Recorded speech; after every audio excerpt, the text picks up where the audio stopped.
Hey, get in here. Dallas is about to start. Welcome to another edition of the Ewing Barbecue Podcast, Southfork Experience 2025, Episode 7. This is Episode 7 of this.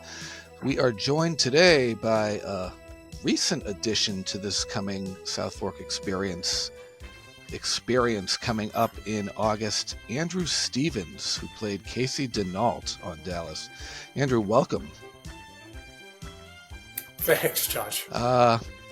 Let's just give everyone a little background. Actually, you just celebrated a birthday, June 10th. I did. Belated happy birthday. One of our co-hosts, Melanie, her birthday is also June 10th, so you're in good company. She's in good company. I shared the same birthday with Elizabeth Hurley, and she posted a nude sitting with her arms and legs folded. I declined, actually. I hope she wasn't expecting one back. No. Yeah. So you actually came from Memphis, and a lot of people, when watching Dallas, wondered were you putting on the accent for Casey, or were you? Was it? Well, everyone in my family is from Mississippi, right. And my mother was the actress Stella Stevens, and when she moved to Hollywood and started her career when I was very young, I was back and forth between Memphis and LA, between my grandparents and my father in Memphis and my mother in Hollywood. And people and kids are very cruel. And people, grown-ups, even kids, would make fun of the accent on both sides. And they'd make fun of. So I had to learn to be very chameleon-like and observe and assimilate at a very young age, so that I wouldn't be made fun of. And so I would turn on and off the accent. I'd wear different clothes and just try to fit in. So you were able to just slip right into that when you jumped on Dallas, which was good. Correct. You got your first role was uncredited in Vincente Liza Minnelli's father's Courtship of Eddie's Father. No, that's actually not. That's not accurate. My mother was shooting a movie with Glenn Ford, called The Courtship of Eddie's Father, with Jerry Van Dyke and Ronnie Howard. Yeah. And I was visiting her on the set one day, and Vincent Minnelli, who was Judy Garland's husband, said, "Hey, we got a bunk room scene. Why don't you throw your son in one of the bunk beds?" But A, you don't see it, and B, it's some internet troll put that on the internet, and once it's there, there's no way to get away with it, get it off. But you were on set, but you never ended up in the actual visit. You were visiting. I was on set, and I laid in a bunk bed, but it's not anymore. Oh, how rumors start! Yes, but you did. You did get in with. Let's see, who was it? Kirk Douglas in The Fury in 1978. You worked with some pretty heavyweights. I'm noticing Charles Bronson and Dennis Weaver, Peter Falk. How did you actually? Lee Marvin. Yeah. How did you want to become? Was it because of your mother, or did you just like that experience and you followed in that footsteps, or? So you're asking me how I became an actor? Right. Basically, yes. Yeah, I was a drummer, and my mother and I were estranged for about 4 years when I was in high school, and I had a falling out with my music instructor, and as I was registering for classes my senior year in high school in Memphis, I was walking down the hallway with a friend of mine, and I looked into a classroom, and I saw this beautiful, blonde, buxom woman with tinted glasses, and I said, "Who is that?" He said, "Oh, that's the new speech and drama teacher." And I said, "Dude, I'm in a drama class." And so I went, I think it was sixth period that was open. And I went down to the guidance counseling office and I said, I want to take a sixth period speech class. And they said, oh, well, you can't. And I said, why? And they said, well, because that's an advanced acting class and you've never had a speech class. So you would have to at least had one preliminary, speech or drama course enabled to take this advanced class. And I said, no, you don't understand. I have to be in that class. And she said, well, there's only one person who could override the rules, and that was Alice Rogers, who'd been there forever. She'd actually taught my father in school, and I was in her advanced placement English class. So I schmoozed her, and she allowed me to take the class. And I made a fool of myself, kind of making moon eyes at this teacher. And she finally said, "Okay, if you're serious, get to work." And she put me in a community theater. She put me in school plays, and she put me into speech and drama tournaments. And I won first place in every tournament I attended, and then won first place in the district and first place in the state of Tennessee. I was awarded a college scholarship, and I was going to go away to school in St. Augustine, Florida. Was ready to go, and my mother and I reconciled, and I went to visit her in the summer. Graduated at 17, right before I turned 18. And I went to a party with some friends in Hollywood, and I met a man who said, "Oh, you're Stella's kid, aren't you? Did you grow up here?" And I said, "No, sir." And he said, "Sir?" He said, "Nobody's called me sir since Elvis Presley." And I said, "Well, I grew up in Memphis." And he said, "Memphis?" He said, "What the hell did you do in Memphis?" And I said, "Well, I just won the state championship as the top actor in the state of Tennessee." And he said, "Really?" He said, "What are you going to do?" I said, "I'm going away to college." He said, "For what?" I said, "To get my degree." He said, "In what?" I said, "Theater arts." He said, "For what?" I said, "So I can come back here and be an actor." He said, "You don't need a degree, kid. You need an agent." And I said, "What's an agent?" He said, "Me." He represented Burt Reynolds, Candice Bergen, Jane Fonda, Jan Michael Vincent. He had represented Harrison Ford at one time. He was the top agent in Hollywood. He said, "You stay here and I'll put you to work." And I started working. I never took another job until I essentially quit acting in 1993 and started producing and writing and directing. Right, which I'm going to get into that in a bit, just to find out what pulled you behind the scenes. But is this an internet troll? Were you auditioning for Luke Skywalker? Did you do that? Yes and Yes no. and no.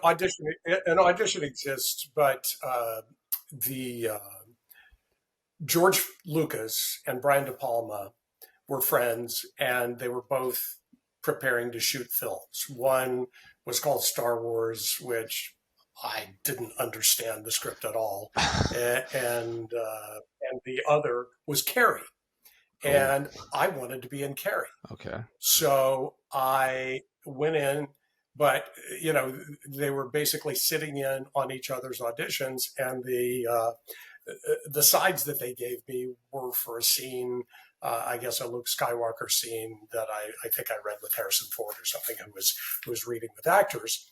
But I wasn't very good, and I didn't really get the material.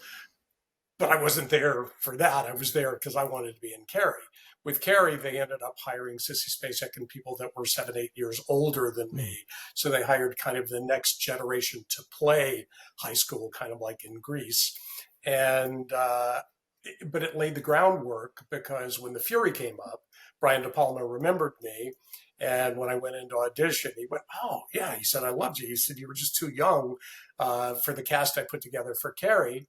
But I got The Fury with Kirk Douglas and Charles Durning, Amy Irving, John Cassavetes. So, it was a seed that was planted that paid off later. That must have been great, being around some of those big names and learning from them in a way, just seeing.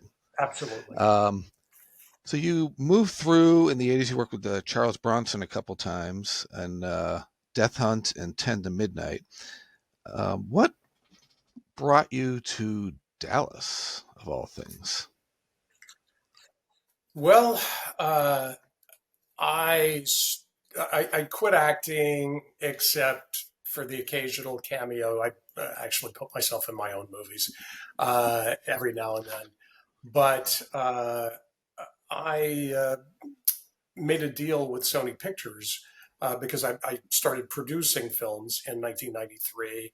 I formed several foreign sales production finance companies and had, from 97 to 2002, I co owned with one partner the largest independent film production company in the world and had an output deal with Warner Brothers, did studio theatrical features. I created a classics division, had 4 pictures in 3 years in Sundance, 3 in Cannes, Toronto, Berlin, all the major festivals. And then I had a straight to video division where I would do the Steven Seagals and Wesley Snipes and Dolph Lundgrens and things like that. And Sony came to me in 2005 and said, we're doing 30 movies a year with 30 different producers, and 26 of them don't get it. And they deliver late, off genre. We miss our street dates. We want to do 30 a year with 5 guys, and you're one of the 5. Oh, And so I made basically a 17 picture deal with Sony, and technology had advanced to the point where I had 2 flip phones. I was like a drug dealer. I had a personal phone and a business phone, and I had a laptop. And I looked at my kid's mom at the time, and I said, "Let's get the hell out of here. Let's go do something different." And I had worked on the series Dallas as an actor, 86, 87, 87, 88, as I was trying to quit acting and segue to solely writing, producing, directing without having to act in my own movies, which I did often and would barter my services to do an episode of a TV show if I could direct one. And that's kind of how I spent maybe 5 years segueing from not acting at all by 1993. And then I think in 92, CBS came to me and they'd seen some of my work and they hired me to direct the first Walker, Texas Ranger under the CBS auspices because they thought, having been a former actor, I could help Chuck be a better actor. Ah, okay. And So so then I made lifelong friends. right, you were able to reconnect with Saw their kids grow up. you were able to reconnect with Cherie. Yeah, I was so. Yeah, well, during those times, I had made lifelong friends in Dallas. I watched their kids grow up. We would travel together, and there was a proprietary school called Highland Park Independent School District, which is not part of Dallas ISD. And I moved here for the schools for my kids. Huh. As far as Cherie J. Wilson, she was on Dallas the same time I was for the 2 years I was on the show, and then I directed her in Walker, Texas Ranger as well. Okay. And how did you get the role on Dallas? Had you watched Dallas before? You must have known about it because Who Shot JR and everything was. Well, yeah, everyone. Yeah. Everyone knew about Dallas. At that time, my agent called me and he said they're adding a couple of characters on Dallas and they want to bring in some younger blood. And I went and met with Leonard Katzman and also one of the staff writers. And they said, we want to hire a couple of young guys, to bring in a different demographic. And after the meeting, I got offered the role of Casey Denault, and they added Jack Scalia as well. Ah, yeah. And we had Jack on last year, and he was at the Southfork Experience as well. Actually, another person that kind of slipped in there undetected for a few episodes was a young Brad Pitt during that season. His character was involved with Priscilla Presley's daughter. Talk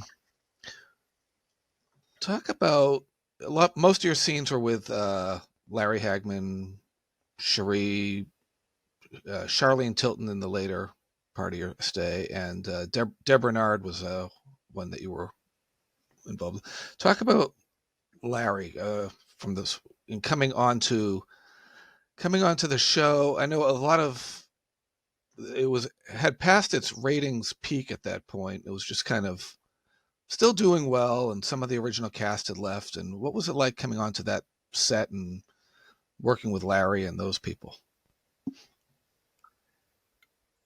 When I joined the cast of Dallas, Larry couldn't have been more welcoming and ingratiating. Uh, you know, and you have to remember part of the reason I made such good friendships in Dallas is because with a cast of probably 30 plus actors that were recurring, if you had 3 or 4 scenes in an episode, that was a heavy episode. And two may be in JR's office. One may be, in a restaurant, and one may be in a swimming pool. But you may work 2 half days out of a 7-day shoot. So if you start an episode on Friday, had an intervening weekend, Monday through Friday, intervening weekend, and then finish it the subsequent Monday, you're spreading over 12 days just for one episode, depending on how the weekends fell.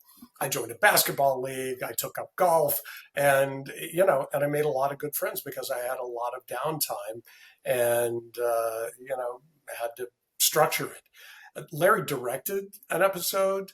I think Patrick directed an episode. Steve Canale maybe directed an episode, and they couldn't have been more supportive.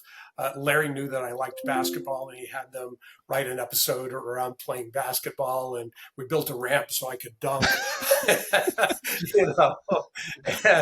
and just had a great time with him. Yeah, and your character came in working for JR to get back, kind of wiggle his way in to take over a company, but you kind of turned on him, and then he gave you the boot. And then you hit the oil well, you came back, and you got a little bit too big for your britches in a way. And you were kind of trying to play off of Charlene Tilton and Cherie, and they kind of trapped you there at the end and outside the bank and sent you packing. How was it with Cherie? Yeah. How was it with Cherie and Charlene? Charlene's always been wonderful when I've talked to her. Charlene was great. And as you said, she was not on the show the first year that I was part of the cast.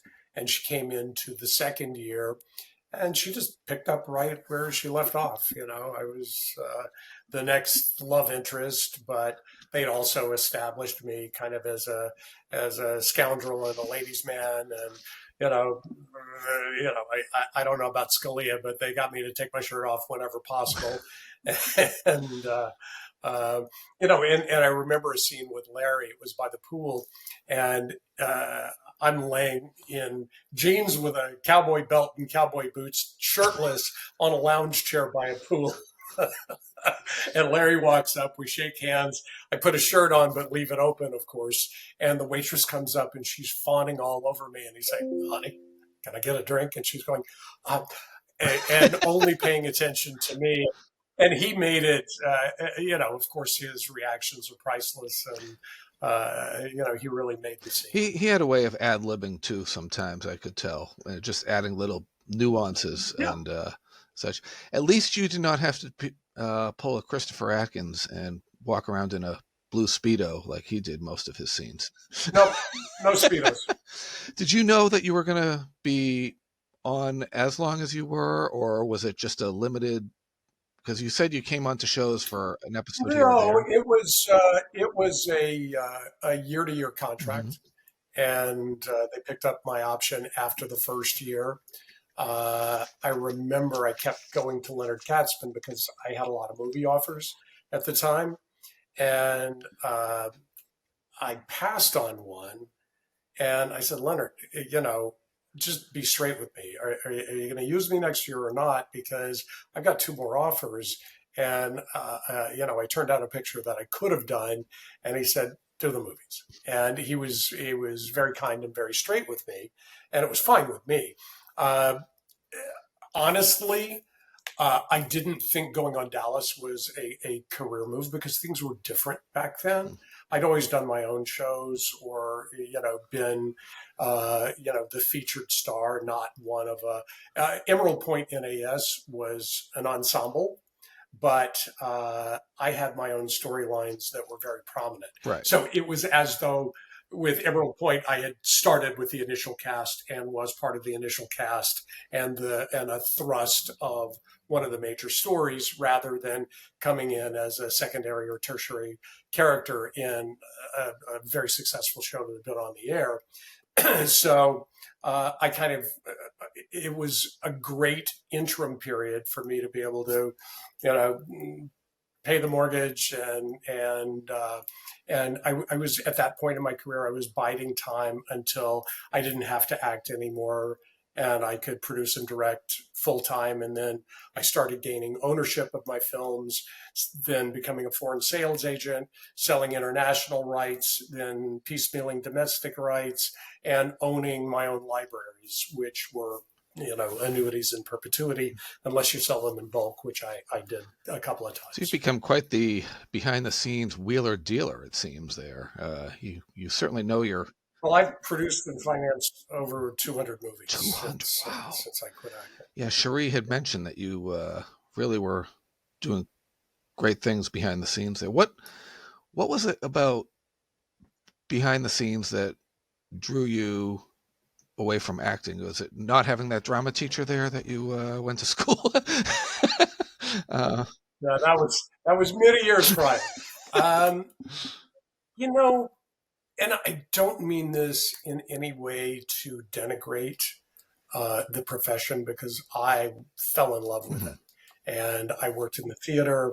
I did film. I did television. The only regret I have is I had 4 offers to go on Broadway, and I couldn't reconcile making no money at the time on stage in New York and spending exorbitant prices to live. And there were no Airbnbs or house exchanges at that time. There was no internet. So I still had a mortgage and a car payment in LA. And to double that, I would have lost tons of money to go to New York. So it was a financial decision that I sort of kicked myself because I would have loved to have been able to say I had done Broadway. Right. But I did a lot of stage on the West Coast, the Old Globe in San Diego, all over Southern California. And what people don't really realize, because we live in an age where people on the internet solicit celebrities' opinions about politics and everything else. Don't go. And in the, imagine in, the 1700s, 1800s, in polite society, actors were the dregs of society. They were the ne'er-do-wells. They were the scoundrels who, were entertaining, but, scandalous to have in polite society. And, so I, as an actor, I would always pick up the check. I never wanted anyone to think of me in that way. But like LA Country Club, they had 3 rules for membership: no blacks, no Jews, no actors. And Ronald Reagan and Randolph Scott, because he was the poster child for World War II, they were the only 2 actors in Reagan after he became governor that were allowed at that time into LA Country Club. So actors were like the Irish. They were frivolous entertainment, but not to be taken seriously in polite society. So also, I grew up and I got, I didn't want to be told where to stand, where to sit, what to eat, when to eat, what to say, how to say it. I wanted to be on the other side. I wanted to be the employer, the boss, the nurturer of talent rather than the talent. and I've started the careers of many, many actors, many directors, producers, etc. And that's really been what I've done to give back in the industry, is really jump starting a lot of careers for a lot of people. And one thing that you did recently, which is personal to you, is you put together the documentary "The Last Starlet," based on your mother's story. How did that come about? Did you?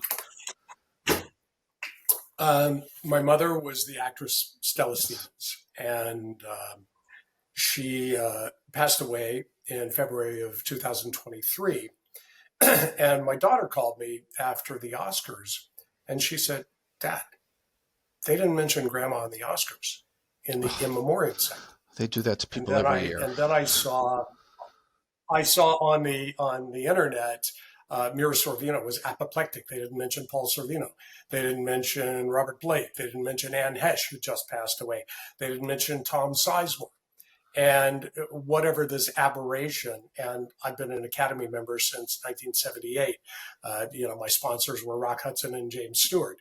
That this aberration that the Oscars have become, I thought, you know what, screw you.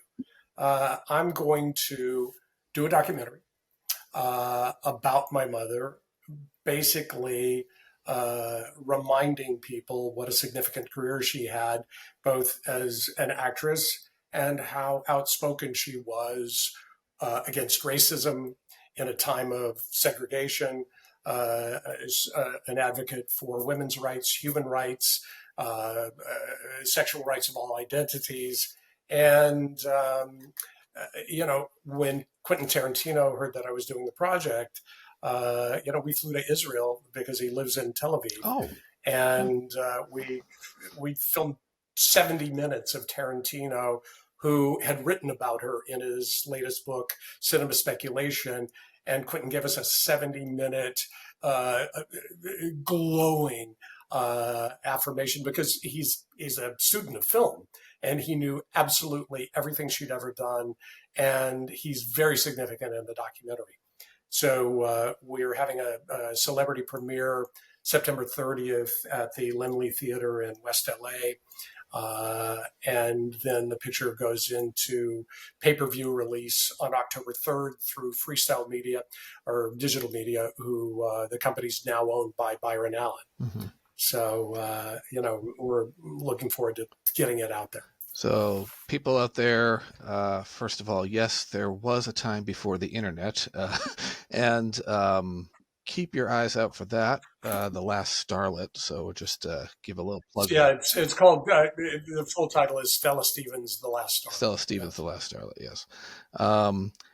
Which brings us to the Southfork Experience. I was talking with Cherie, and she said she ran into you, and you said, how come you never get invited to any of these Dallas reunion events and stuff like that? And she said, I've lived in Dallas. I've lived in Dallas, Texas, 20 years. Yeah. And I see people posting things, and people bringing, people who are even less significantly on the show than me, in for Dallas functions. And I ran into, my documentary was in the Dallas International Film Festival, and I met a lady who's a friend of Cherie's, and she reconnected us. And also Morgan Fairchild and I stay in touch. And Morgan said, I can't believe they didn't call you. I was in last year and we did this event, and it was great. And she said, and I said, nobody's ever called me about anything related to Dallas. And I have no travel and living. I live here. Right. So I guess, Cherie connected me with,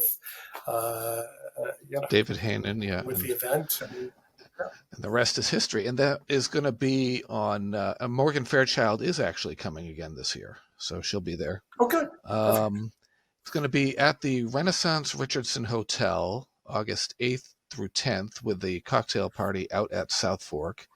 So Cherie is going to be there. There are going to be photo ops, autograph sessions, Q&A panels, a barbecue. The Yellow Rose Gala is going to have the auction this year again for Cherie and the MS. Have you been to any of their functions living down in Dallas? I have not. Hmm? Nobody invites me. Nope. So, you sound like I just make movies. Sound like Charlie Brown. Nobody invites me to anything.